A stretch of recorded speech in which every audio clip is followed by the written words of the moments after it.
Good morning, I think. I don't know. I don't know. You got to let me know. All new equipment here, all new software, all new everything. I don't even know if I'm broadcasting. I don't know if I'm coming through. I don't know if I did any of this right. I am not the Livingston man, but I'm trying. Dan H says 5 by 5. I did it. I did it. Yay me. Yay me. How's everybody doing this morning? Hope all is well with you, wherever you're at on this big blue marble we call Earth.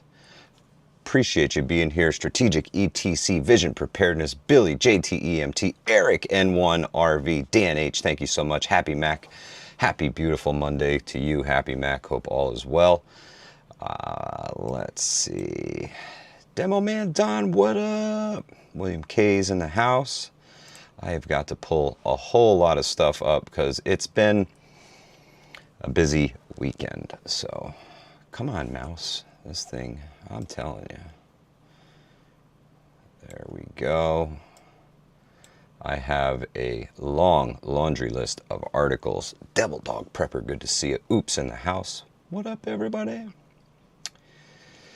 So yeah, new setup here. It's actually an old setup that I've had for quite some time, and it's a program that I've never used before. It's just been here installed on the computer, and I figured, what the heck, I bought it, right? Might as well give it a whirl, see if it works. It's got a lot of features that I know absolutely nothing about, so maybe I can work those in at some point. David Baez, good to see you. Ready for the news? Well, man, do we have some news today. Let's see. First and foremost, how's the weather in your neck of the woods? Here in the Hudson Valley, it is currently mostly cloudy. 49 degrees here in the Hudson Valley. High going up. Well, actually, currently here, it's 56 at HVPAS headquarters. 54 in Poughkeepsie. High is 65 today. Yes! Love that. It's my favorite thing. Oh, you know what I forgot to pull up that we'll do right now. Here, I'll give you guys the weather underground. Whoop, we gotta look around you. Sorry. I was looking behind you guys. That is, nope, you don't want that. I promise you don't want that. We can remove that one. And what the heck happened here? Huh, I broke it. Copy, paste, Ohio Valley Prepping. Good morning, my friend. Paste, weather, underground. Boom, check them out. Fantastic weather forecasts. If you buy into the weather underground, you can get like up to the minute stuff going on. 125, appreciate you checking in at work. Not much to see here, but plenty to listen to, that's for sure. Dupsy Daisy, good to see you.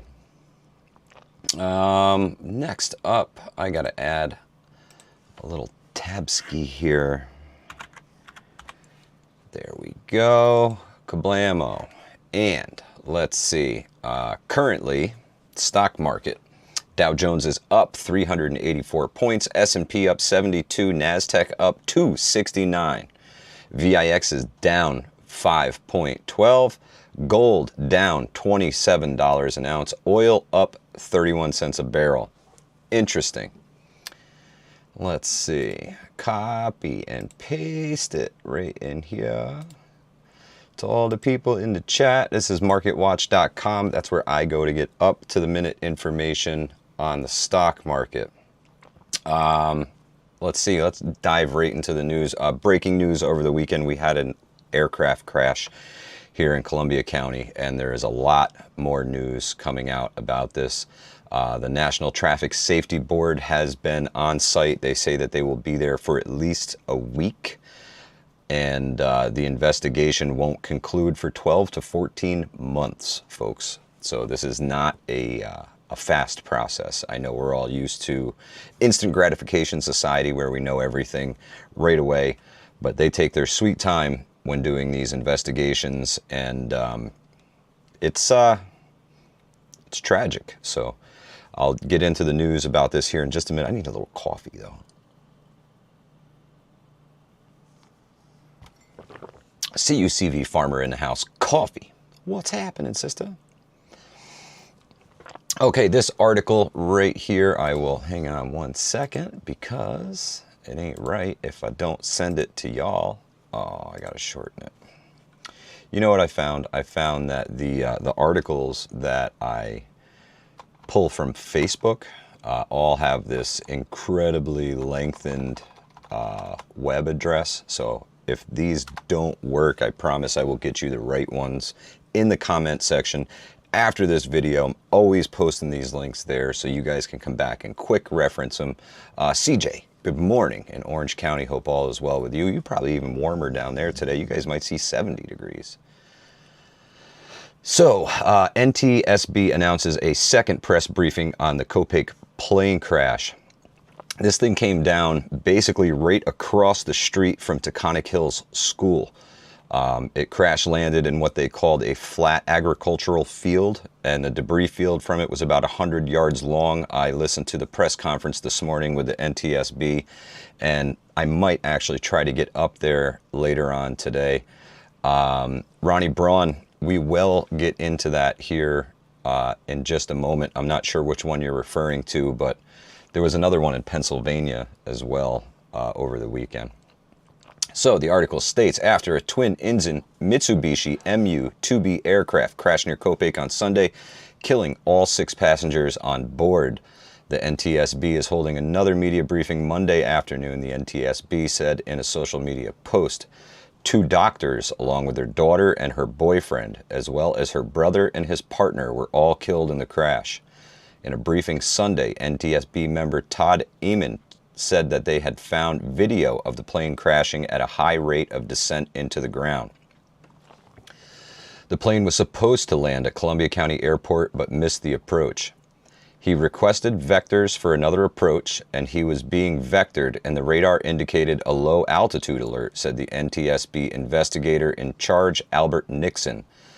The controller attempted to relay this low altitude alert to the pilot, and he also tried to contact him 3 additional times. Unfortunately, all were unsuccessful. News Channel 13's plans to have crews at the second press briefing and provide updates as they become available. And this is from News Channel 13 out of Albany. Some random dude. What's up, KK? Good to see you. Yeah, so tragedy, man. Just a tragedy. Great people aboard that plane, and we're going to get into that in this next article here. This one is from lowhud.com, and it goes into much more detail about the passengers on board this plane. Let's see. It was a Westchester County Airport flight. Stain, good to see you. Crashed in Columbia County, kills 6. 6 people died in the plane crash from Westchester bound to Columbia County Airport, NTSB said Sunday night. The 6 members were of a close-knit family of physicians and distinguished student athletes on a trip to the Catskills for a birthday celebration and the Passover holiday. On behalf of everyone at the NTSB, I want to express our sincere condolences for the families and the survivors of the families and everyone who knew someone that perished in this incident. We're truly sorry anytime someone has to go through this, Eamon said. Let's see. Here we'll go on to who were the victims. According to reports from the USA Today, the AP, victims include Karina Goff, a former MIT soccer player named the 2022 NCAA Woman of the Year. Her father, a neuroscientist, Dr. Michael Groff. Her mother, Dr. Joy Sayani, a urincologist. Her brother, Jared Groff, a 2022 graduate of Swarthmore College who worked as a paralegal. Alexa Dutar, Jared Goff's partner, who also graduated Swarthmore and planned to attend Harvard Law School this fall. And Karen Goff's boyfriend, James Santoro, another recent MIT graduate, according to a family statement Sunday. Rest in peace to all the folks who perished in this horrible accident. My sincerest condolences to everyone. It's truly a tragedy, and my heart goes out to all of them. Again, this article is from lowhud.com, and I will paste that here for all of y'all to reference. Little Lone Prepper, good morning. Adriana Munoz, good to see you. I know a lot of people are definitely backing away from flying right now, right? I mean, it just seems too risky. Statistically, you're probably way more at risk driving your car down the road than you are at getting on an aircraft. But the incidents, man, I don't know. They seem to be coming a couple a week at this juncture. So our next article here gets into some wild stuff. This is the Might Not Make It Monday. CBS News out of Philadelphia. A Pennsylvania man was arrested and charged with attempted murder after setting fire at Governor Josh Shapiro's residence in Harrisburg. A Pennsylvania man has been charged with attempted murder, terrorism, and other offenses after an overnight fire at the governor's residence in Harrisburg forced Governor Josh Shapiro and his family to evacuate the home, according to court documents filed in Dauphin County. Officials said Cody Blamer, 38, hopped a fence and intentionally set fire to the residence early on Sunday, April 13th, while Shapiro and his family were home. Balmer of Harrisburg was charged Monday with criminal homicide, attempted murder, terrorism, aggravated arson, and more. He was taken into custody on Sunday in the Harrisburg area. Shapiro said the attack was targeted, but officials don't know Balmer's specific motives yet. This kind of violence is becoming far too common in our societies, Shapiro said, and I don't give a damn if it's coming from one particular side or the other, directed at one particular party or another, or one particular person or another. It is not okay, and it has to stop. We have to be better than this. We have a responsibility to all be better. Balmer's mother, Christine Balmer, told CBS News her son is mentally ill and went off his medication. Christine Balmer said she tried to get her son picked up last week and reach out to 4 different police departments but couldn't get anybody to help. He was mentally ill and went off his meds, and this is what happened. State police said crews from the Harrisburg Bureau of Fire went to the governor's residence on North Front Street in Dauphin County around 2 a.m. Sunday for the report of a fire. Shapiro said that he and his family were asleep at the home when the fire broke out. The Pennsylvania governor said they woke up to bangs on the door by the Pennsylvania State Police. Shapiro, his wife Lori, his children, along with 2 dogs, and the relatives staying with them, evacuated the governor's residence as Harrisburg fire crews worked to extinguish the blaze. The Pennsylvania governor said that no one was injured and the fire was brought under control. The fire happened after Shapiro, who is Jewish, and his family celebrated the first night of Passover. Shapiro declined to call the fire a hate crime, but said that the blaze won't deter him from doing his job or celebrating his faith. Wild. This article goes into much, much more detail. There are a lot of photos and videos that go along with this article. And again, I will copy and paste this guy here. Let's see, Watchman says, make sure you do your morning panic in Alaska. Yeah, they be rumbling up there. That's a too soon to tell Tuesday one. You're getting ahead of me, the Watchman.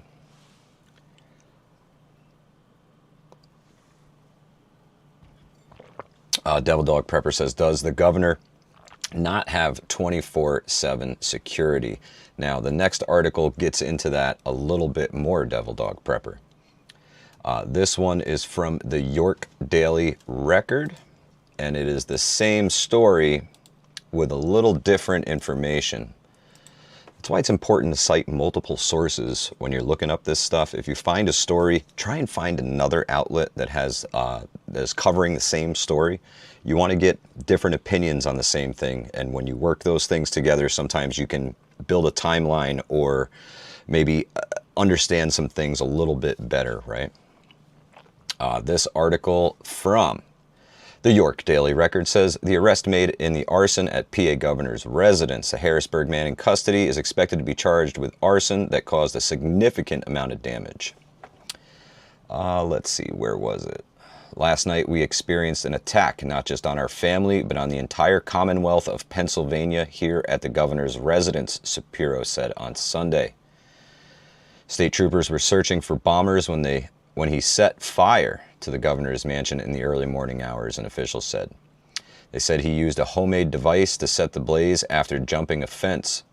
Bomber was in the home for about a minute before leaving the state property, officials said. He would be arrested later in the Harrisburg area. It caused significant amount of damage. The Facebook page says, while the investigation is ongoing, the state police is prepared to say at this time this was an act of arson. State police remained on the scene throughout the day. Investigation involves multiple agencies, including the FBI. It was a very quick event, state police officials said, adding Bomber allegedly had a clear plan and was very methodical in his approach. Security review is underway to ensure this is not a repeat of a situation, state police said. And then there was Shapiro's statement and on and on. So apparently, from what I have heard, and this is purely speculation on my part, Molotov cocktails were the incendiary of choice in this incident. Sketchy, man. People, talk about people behaving badly. This is high up on the list. It's become all too common. Sway, good to see you. Bad Blobber, good morning. Teresa Buchanan, J Flo in the house. Brett Guyver, good to see you. Arson at the governor's mansion in Pennsylvania. Moldy Soldier, good morning. Hope everybody's doing well. All right, see, we got the weather, we got the NTSB down, we got the arson underway, and moving on. This is some more might not make it Monday for you. Donald H. Hoot, what up? Hope all is well. This article is from Politico.com. Politico says foreign tariffs. Beijing is already choking off U.S. exports on the sly. Interesting. Beijing is showing the Trump administration that tariffs aren't the only weapon in a trade war. Long before President Donald Trump fired the opening shots of a new U.S.-China trade war from the White House Rose Garden last week, Beijing had been working to perfect its stealth campaign, blocking key U.S. agriculture and energy exports. The Chinese government over the past 4 months has halted or significantly curtailed direct imports of major U.S. commodities, including beef, poultry, liquefied natural gas, though an array of bureaucracy blockades a tricky third-party sales deals. The so-called non-tariff barriers to trade are even stricter than the escalating trade tariffs rippling across the global economy, the analyst said. Altogether, the moves are an escalation of the curbs China has been honoring since its bans on genetically modified foods a decade ago. And they provide Beijing added firing power to the ongoing U.S.-China trade war by targeting exports from Trump-friendly deep red states, think Iowa and Nebraska, with restrictions immune to possible workarounds for tariff barriers. So they found a way around these tariffs. They're just straight up blockading it. They're not. This is wild, guys. A tariff, you can just pay it and things get more costly, said Ben Lilson, Director of Rural Strategies and Climate Change at the Institute for Agriculture and Trade Policy. But this is a full restriction on your ability to send product to that country. The Chinese government knows where it can pinch U.S. exporters the hardest. It has already declined to renew export licenses for hundreds of meatpacking plants, alleging that some U.S. chicken products contain unwanted drugs, and stopped importing U.S. natural gas. Those industry targets also happen to be some of the president's most ardent political supporters. Very interesting. Patty S., I did see something about that they're getting hit pretty hard over there in the textile plants and things like that. let's face it, with the tariffs going as high as they are, nobody's going to want to spend $1,400 on the TV that was $140, right? This article goes into great detail. You can actually listen along to this article. Politico has some great little audio clips in it. And I'm not going to bore you with all of the details of this, but just know that this is happening, guys. They are blockading and finding ways around the tariffs. If you don't import it, you don't have to pay tariffs, right?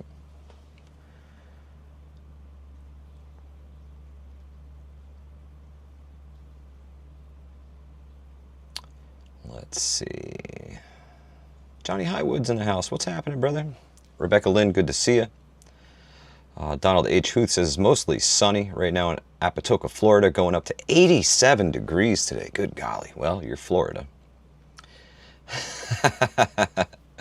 Your chickens have unwanted drugs while China floods North America with the fentanyl. Yeah, you got it, Yardbirds. You got it.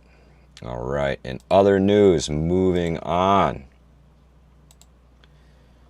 Paste here. This article is from Fox News. Tulsi Gabbard says RFK MLK Jr. records ready to be released in days as hunters looking at FBI and CIA for more files. Very interesting. Documents related to the 1968 assassination of Robert F. Kennedy and Martin Luther King Jr. will be released in the coming days, the Director of National Intelligence, Tulsi Gabbard, said Thursday during President Donald Trump's cabinet meeting in the White House. Gabbard said more than 100 people working around the clock have been scanning paperwork related to both the killings and subsequent investigations. These have been sitting in boxes in storage for decades, she told Trump, who was sitting a few feet away from Health and Human Service Secretary Robert F. Kennedy Jr. They have never been scanned or seen before. We'll have those ready to release here within the next few days, she stated.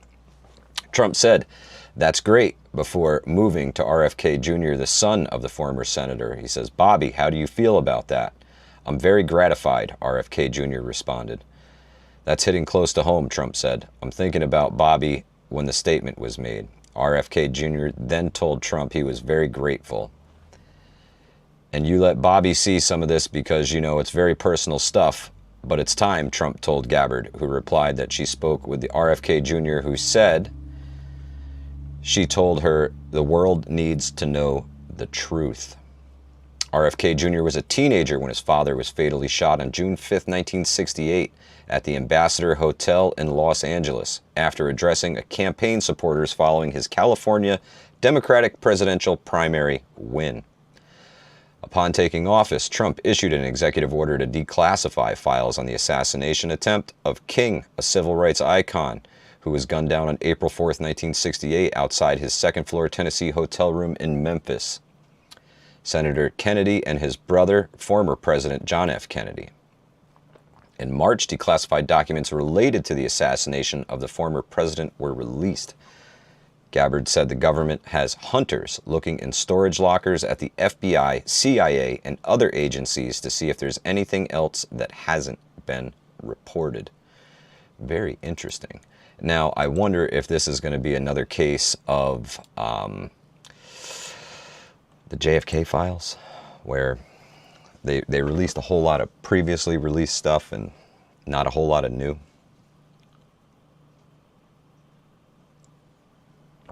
I guess it's too soon to tell. How y'all doing? You hanging in there? I have no idea what's going on with this stream whatsoever. It tells me very, very little about this. So it's interesting. Whole new broadcaster and everything here. Hopefully the video is a little bit clearer and you can see all my imperfections. Amy King, good to see you. Sway says it's hanging. Right on. Glad to hear it. What else did we have here today? I think that's it, folks. All right, that's it.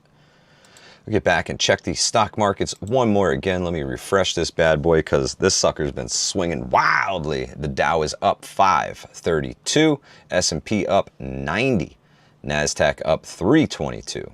Gold down $20.80. Oil up 40 cents a barrel. Rescue, what's good, my brother? Rescue says the tariffs are going to be the withdrawal phase of getting too lazy and outsourcing our responsibilities. Amen, brother.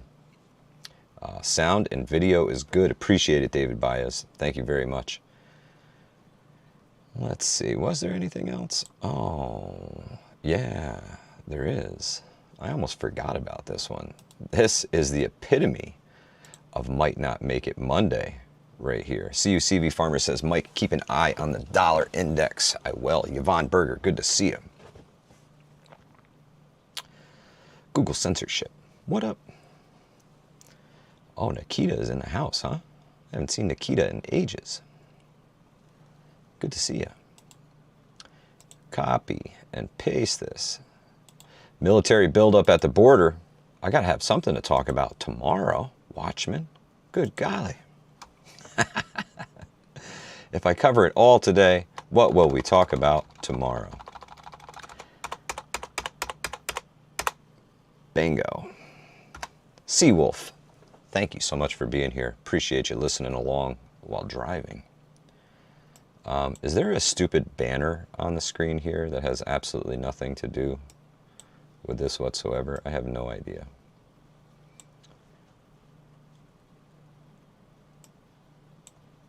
Oh no, nothing's clicked here. Okay. Lots of protests and riots in Athens usually mean something is coming here. Interesting, Chance Paladin. Thank you, Yvonne. Appreciate it. Appreciate it, Nikita. Thank you so much.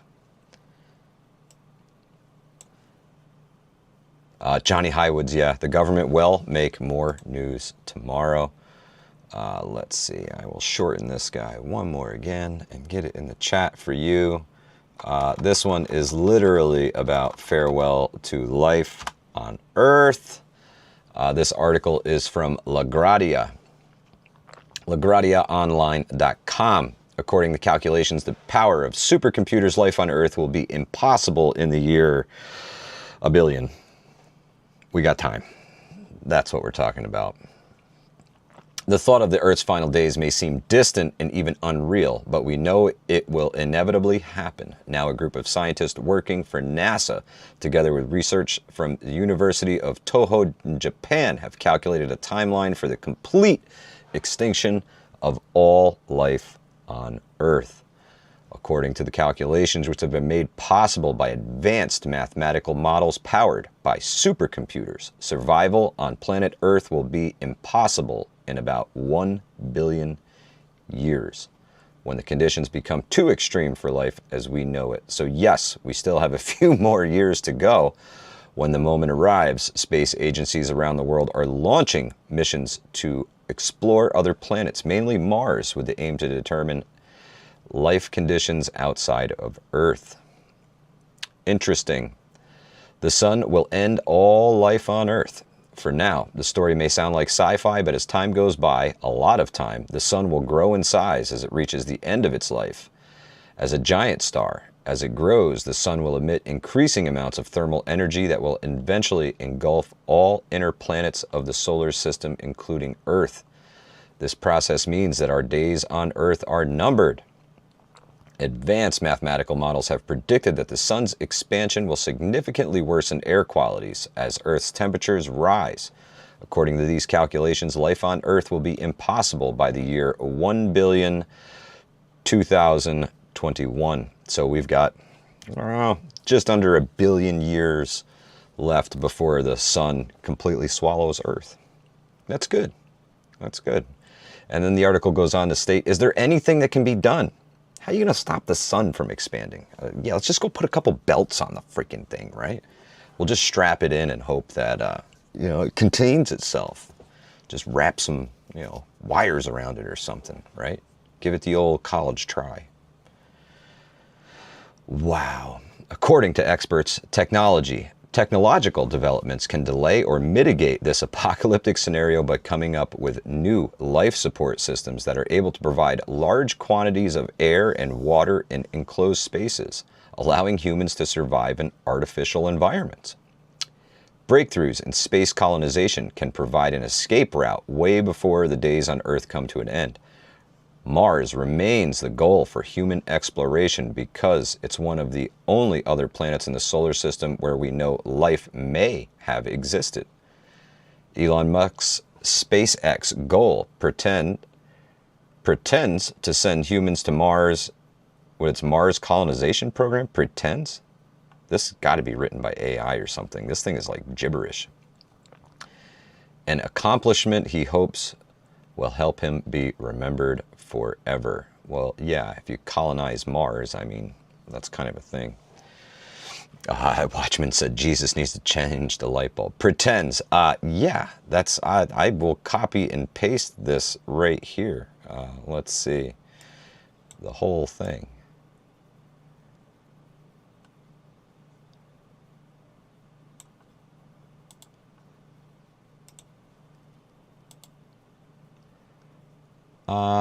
I don't know if we'll be able to adapt to the sun literally touching the earth. I mean, there ain't much more you're going to do. This whole thing is just going to fry, right? But we got 1 billion years, so, you know, rest in peace to my ancestors in the future.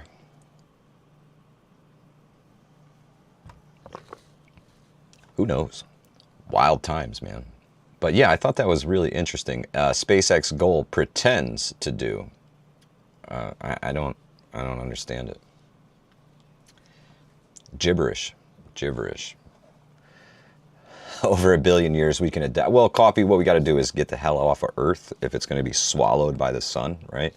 Because it's not much use to us if it's on fire and one part of the sun. I don't think we're going to adapt to, at least in these bodies, life on a big molten rock. That's interesting. Check the markets one more time before we go. The Dow is still up 475, S&P up 80, NASDAQ up 278, oil up 34 cents a barrel, gold is down $15.70. Interesting. The Watchmen said it will be like Riddick. Great movies. Love that series. That was awesome. Awesome movies. And again, folks, all of these articles will be linked in the comment section after this live stream ends. I can't do it while I'm live because, well, the only chat there is the one that we're in. So I put them there while we're live, and then I will drop them all in the comment section, and you guys can reference them right from there. That way you don't have to scroll through all this chat and try and find them again. But thank you so much for being here. I really appreciate you stopping by this morning. And this has been your Hudson Valley Prepping and Survival News Break. Y'all have a great day. Stay safe. This has been Might Not Make It Monday.